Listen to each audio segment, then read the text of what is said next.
Salut les amis, salut les frères, salut les sœurs, partout où vous êtes au travers le monde. Ceci est une douche froide aux chrétiens. Vous allez bien vous réveiller. C'est une douche froide.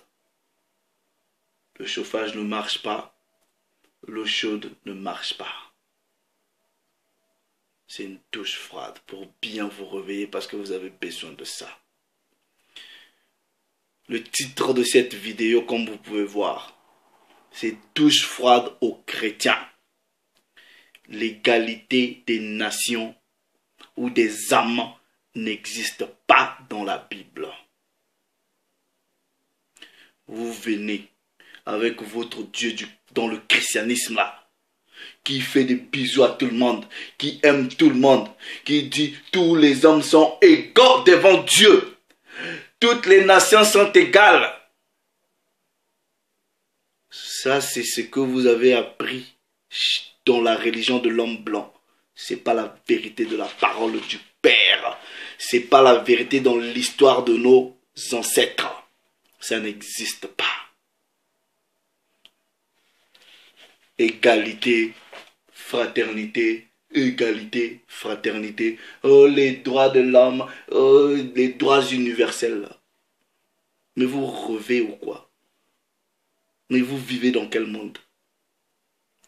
Vos histoires d'égalité, fraternité, droits humains, droits de l'homme, ce sont des concepts mensongers. Ne vous voilez pas le visage, ne vous voilez pas la face. Vous pensez que tous les hommes dans cette réalité ici, vous habitez ici, moi j'habite ici en Angleterre, vous pensez qu'on est égaux? À quoi? Il y a toujours des gens qui sont au-dessus de toi. Il y a toujours ceux qui sont plus avantagés. Vous êtes en France, vous vivez dans l'égalité. Quelle égalité? C'est des concepts mensongers. Donc vous là, les chrétiens qui venez, oh arrêtez, vous vous prenez pourquoi vous dites que vous êtes la race élue? Pourquoi vous dites que vous êtes les choisis? On le dit parce que c'est comme ça. Voilà, que vous le voulez ou pas, c'est pas notre problème. Comme je dis, moi je gère pas les émotions des gens. Vous pouvez venir pleurnicher, pleurnicher, pleurnicher. La vérité, je la dis telle que c'est écrit et je me clipse. Je vais vaquer à mes autres activités. Donc, avant que vous pleurez, ok, aujourd'hui, j'ai 1, 2, 3, 4, 5, 6, 7, 8, 9, 10, 11, 12 préceptes pour vous prouver que l'égalité des hommes, des nations n'existe pas dans la Bible. Il y a des gens qui sont supérieurs.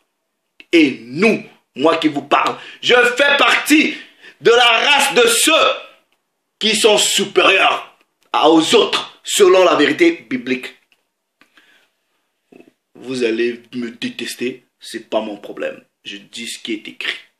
Donc avant de commencer, frères, sœurs, je rends d'abord toute la gloire au Père, au Créateur de toutes choses, et double honneur au Mashiach. Vous voyez vous là, qui venez. En fait,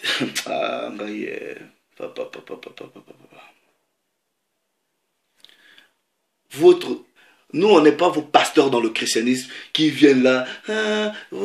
Bien aimé dans le Seigneur, Dieu m'a envoyé l'amour, faites des bisous, aimez-vous les uns les autres, aimez, aimez, aimez, aimez.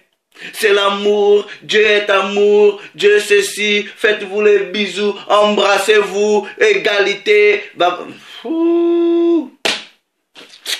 Guys, prenez vos Bibles. Voilà, on va terminer un peu avec ces bêtises-là, ok? Et c'est pour cela on vous a aliéné l'homme noir. Vous êtes descendu, vous qui avez la supériorité, on vous a aliéné, vous vous retrouvez tellement inférieur, tellement on vous a travaillé mentalement, on vous a travaillé psychologiquement, on vous a travaillé spirituellement, et on vous dit, ouais ben c'est l'égalité, hein, aimez-vous, c'est l'égalité, devant Dieu vous êtes tous égaux. Un mensonge. un mensonge. On va aller lire les préceptes. Que vous l'aimez ou pas, c'est pas mon problème. Ok? Premier précepte. Premier précepte. Maintenant, si comment dire, si t'es pas d'accord avec ça, là, si tu es un homme, ok? Ou tu es une femme, ok? Courageuse, une femme courageuse. Je vais te donner 12 préceptes pour vous prouver que Dieu, là, il n'y a pas d'égalité. Il a ses choisis. Ramène quand même la moitié seulement des préceptes contraires. Je vais donner 12. Si tu as des préceptes contraires, ramène 6. Je ne te demande pas de me donner 12 préceptes parce qu'il n'y a pas d'égalité. Bon, on va démarrer. Deutéronome. Ouh, chapitre 7. Ok? Deutéronome, chapitre 7. Premier précepte. Ok? Verset 6. Version de la Bible King James française. Il est écrit: car tu es un peuple saint. Tu es. On parle de qui ici? Des Yacharala. On parle de ces Bantous. On parle de cette nation-là. On dit que c'est un peuple saint. Pour qui? Pour l'Éternel, ton Dieu. Pas votre Dieu, ton Dieu à toi. L'Éternel, ton Dieu, ton Dieu, ton Dieu, pas votre Dieu, mais ton Dieu t'a choisi. Vous connaissez le principe du choix. Vous ne pouvez que choisir au milieu de plusieurs options. Donc, le Père qui a créé s'est choisi parmi sa création la race élue. Pour que tu fusses un peuple qui lui appartint. Entre tout. Les peuples qui sont sur la surface de la terre. Donne un précepte contraire. Là, c'est la surface de la terre. Il y en avait plusieurs ici. Le Père a regardé. Il a dit, non, Yacharala, c'est toi que je vais choisir. La race élue. Comme aime dire mon frère Dokira Tsamela. Voilà. Premier précepte. Vous allez bouder, on donne encore un deuxième. Deutéronome, chapitre 14, verset 2. Car tu es un peuple saint pour l'Éternel, ton Dieu. Et l'Éternel, ton Dieu, t'a choisi pour que tu fusses un peuple qui lui appartient entre tous les peuples qui sont sur la surface de la terre. Ligne sur ligne, précepte sur précepte, ligne sur ligne, un peu ici, un peu là. Donc on quitte un peu Deutéronome. On va dans Amos. Ok? Amos, chapitre. Ça c'est la douche froide. Je sais que déjà, vous commencez à mettre des pouces comme ça. On s'en fout de vos pouces. Hein? On s'en fout. Amos, chapitre 3. Verset 1 à 2. Verset 1 à 2. Écoute cette parole que l'Éternel prononce contre vous, enfants d'Israël, contre toute la famille que j'ai fait monter du pays d'Égypte. Verset 2. Verset 2. Je vous ai choisi. Je vous ai choisi. Vous seuls, parmi les familles de la terre. Égalité. Égalité. Il a dit, j'ai pris tout le monde. Non, je vous ai choisi. Pour que vous m'appartenez. Je vous ai choisi.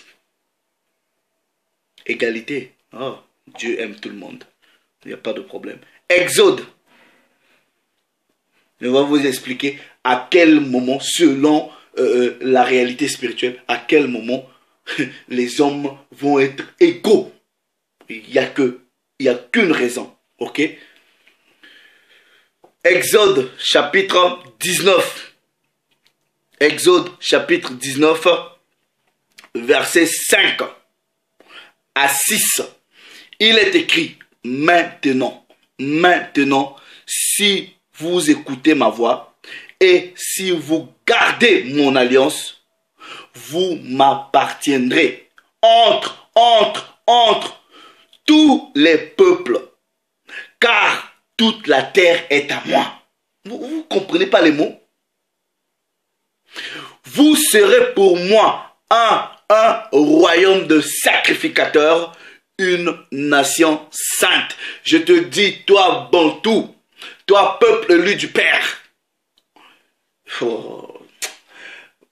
Je ne sais pas, vous n'avez pas, certains d'entre mes frères et sœurs ne sont pas arrivés à ce niveau de connaissance, de savoir qui ils sont. Selon cette réalité du Père, on vous dit, vous êtes un royaume de sacrificateurs.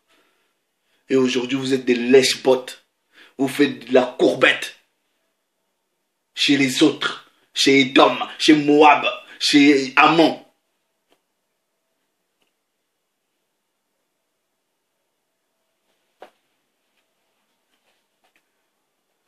Vous serez pour moi un royaume de sacrificateurs, une nation sainte.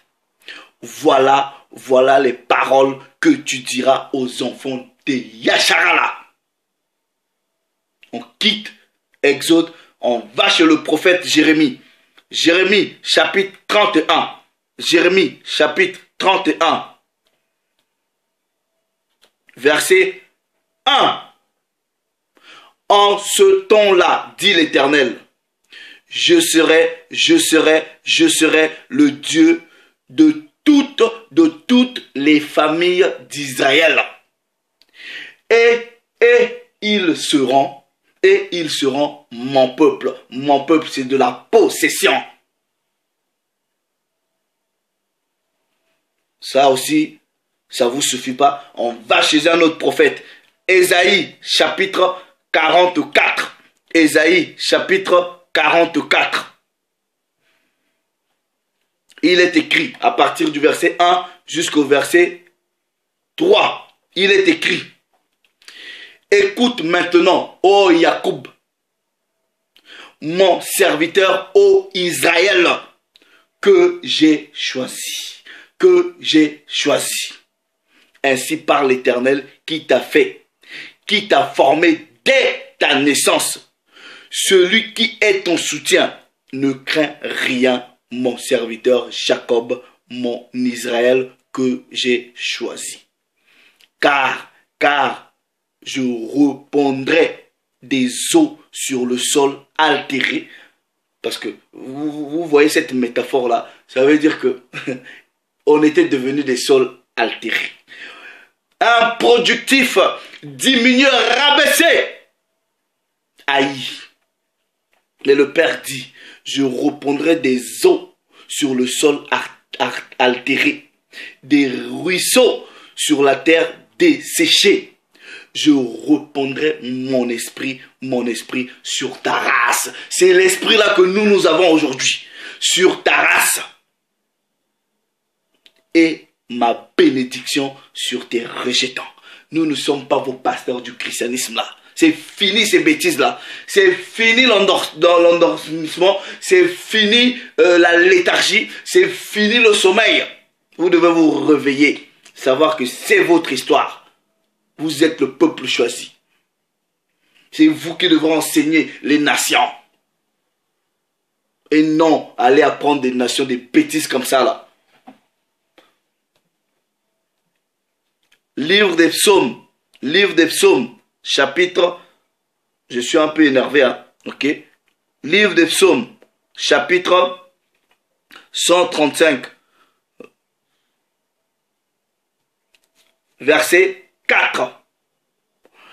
Car l'Éternel s'est choisi Jacob, Israël, pour que tu lui appartiens. Il s'est choisi. Si vous ne comprenez pas, je ne sais pas, quand on dit, on fait, on peut, vous voyez, si vous n'avez qu'une seule option, vous prenez. Mais vous choisissez un peuple parmi beaucoup. Il n'y a pas d'égalité. C'est pas assez. Ok? Je prends Ésaïe, chapitre 46. Ésaïe, chapitre 46, versets 3 à 4. Il est écrit: écoute-moi, maison de Jacob, et vous tous, reste de la maison d'Israël. Vous que j'ai pris à ma charge dès votre origine, que j'ai porté dès votre naissance, jusqu'à votre vieillesse, je serai le même. Jusqu'à votre vieillesse, je vous soutiendrai. Je l'ai fait et je veux encore vous porter, vous soutenir et vous sauver. Oh. Hey, mais être réveillé, c'est bien. Avoir la conscience de qui tu es, c'est bien. Voilà pourquoi je suis dans la joie de savoir que je suis un moutou. Je suis un pontou. On dit en temps normal un moutou quand c'est le singulier. Je suis fier de l'être. Un homme noir, je suis fier.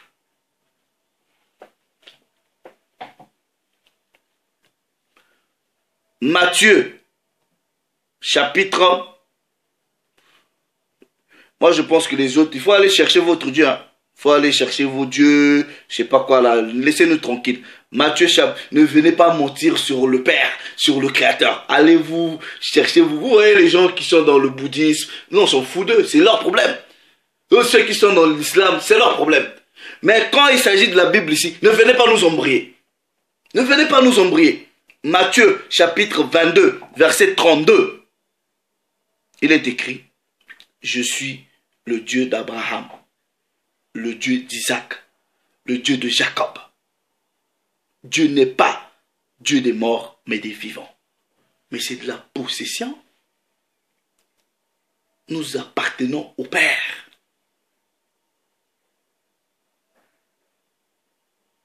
Maintenant, est-ce que vous avez besoin que je vous dise ce que Dieu pense des autres nations? Ok? Vous voulez? Si vous ne voulez pas, vous me dites. Mais je vais quand même dire.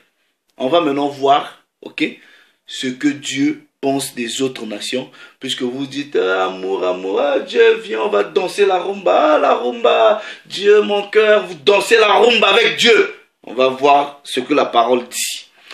Ésaïe, chapitre. On va prendre le chapitre 40, ok? Je prends la version Nouvelle Bible second. Ésaïe chapitre 40 verset 17. Ésaïe chapitre 40 verset 17. Il est écrit, Nouvelle Bible second.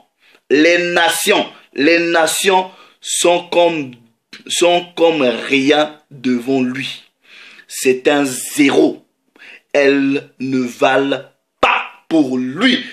Que le Père vous dit ici que vous, en dehors d'Israël, vous valez rien. Vous représentez rien. Vous êtes du néant. Néant spirituellement, physiquement. C'est pas mon Père qui a écrit ça. Moi non plus. C'est dans la Bible. Vous croyez à ça ou pas? Si vous ne croyez pas, c'est votre problème. Moi, j'ai déjà donné. Version de la Bible du rabbinat français Zadok Khan. Toutes les nations sont comme rien devant lui. Il les considère comme le vide et le néant. Il les considère comme le vide et le néant. C'est-à-dire en dehors d'Israël, vous tous là, on vous considère comme du vide, comme du néant. Vous représentez rien. Mais quand on dit vous représentez rien, vous pouvez représenter quelque chose, mais à une seule condition. Mais je continue dans les préceptes, ok?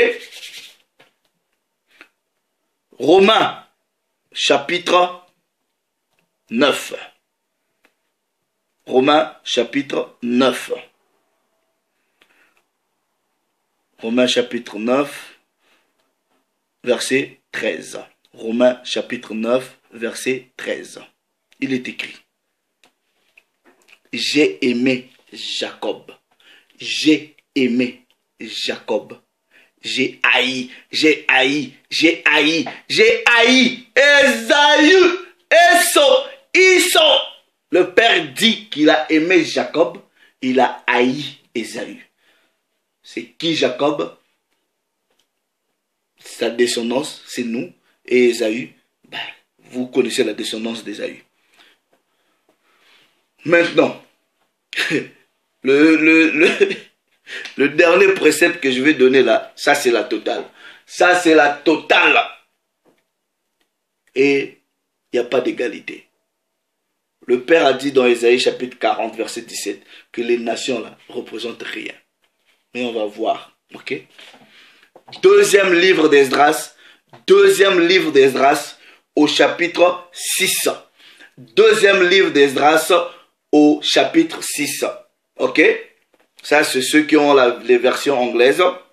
Ceux qui n'ont pas les versions anglaises, souvent, par exemple, dans la Tob, ça se retrouve dans le 4e livre d'Esdras, ok?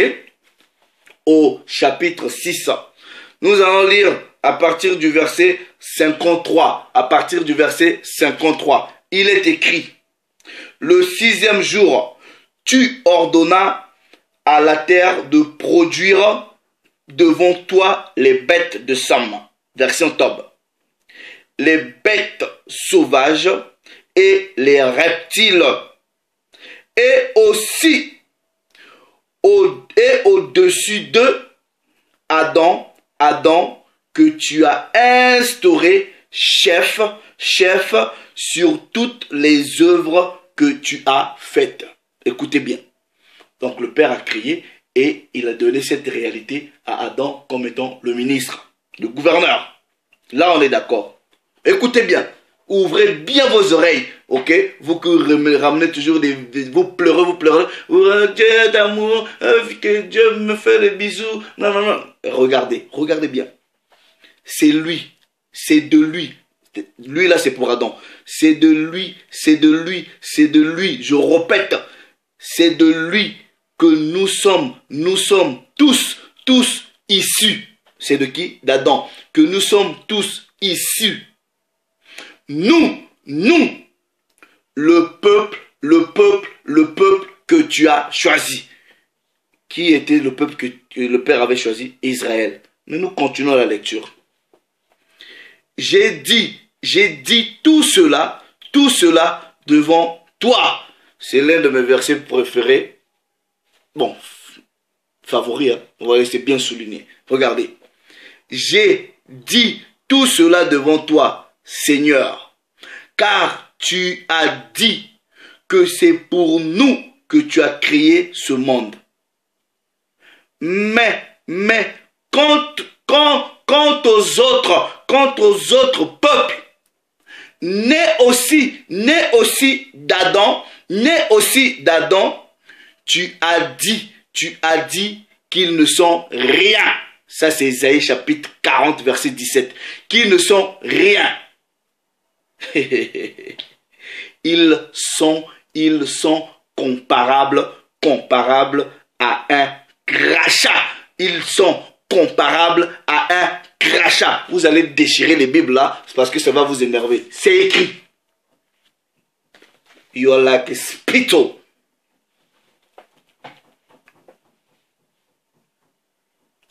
Et tu as comparé leur provision à une goutte tombant d'un seau. Regardez. Ceux qui vous ont créé ces histoires-là, le christianisme, tout ça là, ils connaissent la Bible mieux que vous. Ils ont eu le temps d'étudier. Ils ont compris la réalité spirituelle. Ils ont compris parce qu'ils ont eu le temps d'observer. Ils vont maintenant vous créer des concepts christianisme pour vous dérouter. Oh, aimez-vous, mélangez-vous. Nous sommes tous égaux, il n'y a pas de problème. Dieu aime tout le monde. Dieu a créé tout le monde. La parole ne dit pas ça. Il a dit, il a ses choisis. Il a ceux qu'il aime, il a ceux qu'il déteste. On vous a fait croire ça. On a usurpé votre histoire. On vous a rabaissé plus bas. Et aujourd'hui, vous tendez la main à l'Égypte, vous tendez la main à Édom, vous tendez la main à Ammon, vous tendez la main à Moab, vous tendez la main à la Syrie. Vous êtes ridicules.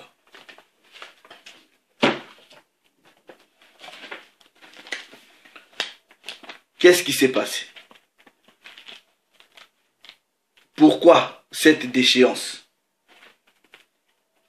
Qu'est-ce qui s'est passé? Toi,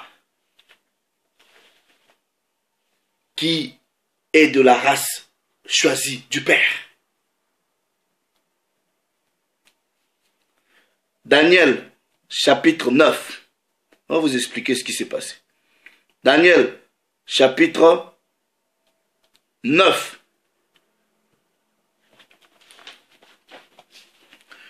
Du verset 11. Tout Israël a transgressé ta loi et s'est détourné pour ne pas écouter ta voix. Alors se sont répandues sur nous les malédictions et les imprécations qui sont écrites dans la loi de Moïse, serviteur de Dieu, parce que nous avons péché contre le Très-Haut. Ces malédictions sont écrites où? Deutéronome chapitre 28. C'est aujourd'hui la raison pourquoi nous sommes la queue.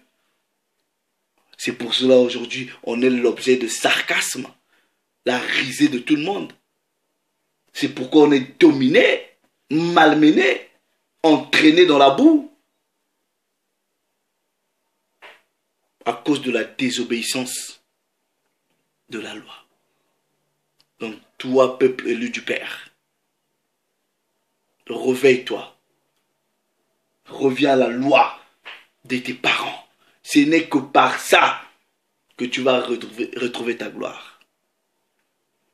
Le Père ne voit les hommes égaux que dans l'observation de sa loi. Maintenant, je dis ceci. Ne t'excite pas parce que tu es de la race choisie du Père.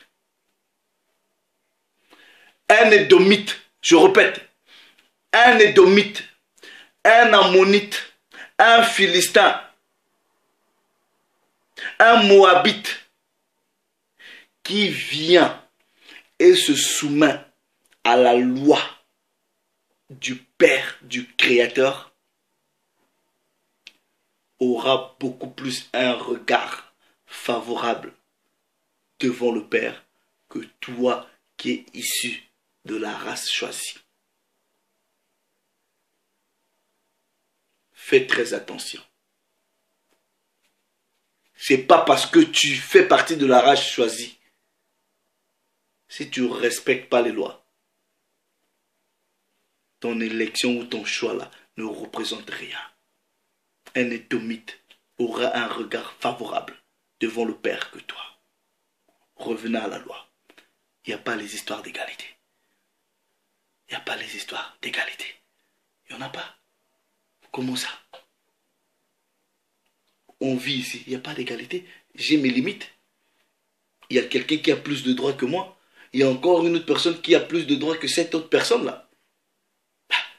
Oui, par exemple, ici en Angleterre. Mais la famille royale, ils peuvent décider n'importe quoi. Anytime, quand ils veulent. Et vous allez dire, on est égaux sur quoi? Égaux sur quoi? Ça n'existe pas. De la même façon, dans la réalité physique, ça n'existe pas. Le Père aussi, il dit, il a ses choisis. Je te parle à toi, frère, sœur, de ma race. Réveillez-vous. Réveillez-vous. Revenez à la vérité de la parole. Le christianisme, c'est un mensonge de l'homme blanc. On va vous dire comment. C'est un mensonge de l'homme blanc pour vous ramener à la mort. C'est la parole qui sauve. C'est la loi, les préceptes et c'est la foi véritable au Mashiach, au véritable Christ. C'est ça là qui fera de vous que vous ayez un regard favorable devant le Créateur de toutes choses. Pour ceux qui ont pleuré, attendez, j'ai pas de mouchoir à vous donner. Mais consolez-vous avec ceci. Ecclésias plutôt. Ecclésias chapitre 13. Ecclésias chapitre 12. À partir du verset 13 au verset 14, il est écrit: Écoutons la fin du discours. Crains Dieu et observe ses commandements. C'est là ce que doit faire tout homme. Car Dieu emmènera toute œuvre en jugement au sujet de ce qui est caché, soit bien, soit mal. Crains Dieu et observe ses commandements. Quand tu vas, et vous voyez, la crainte, c'est le commencement de la sagesse. Vous respectez les lois, les préceptes, et vous avez foi en la personne du Christ préméné. C'est ça qui est plus important. Donc, fais gaffe, parce que tu risques de passer à côté. Le Père s'est encore glorifié. Ça, c'était votre douche froide. Maintenant, si tu n'es pas d'accord, ramène la moitié des préceptes que j'ai donnés. Je n'ai donné plus de 12, des 13 ou 14. Ramène la moitié qui dit le contraire de ce que la parole a dit. Le Père s'est encore glorifié. Imagine que le Père dit que tu es sa race royale. C'est choisi, sorti de ses entrailles. Est-ce que tu imagines la gloire que tu pouvais, que tu avais d'abord avant que la déchéance arrive?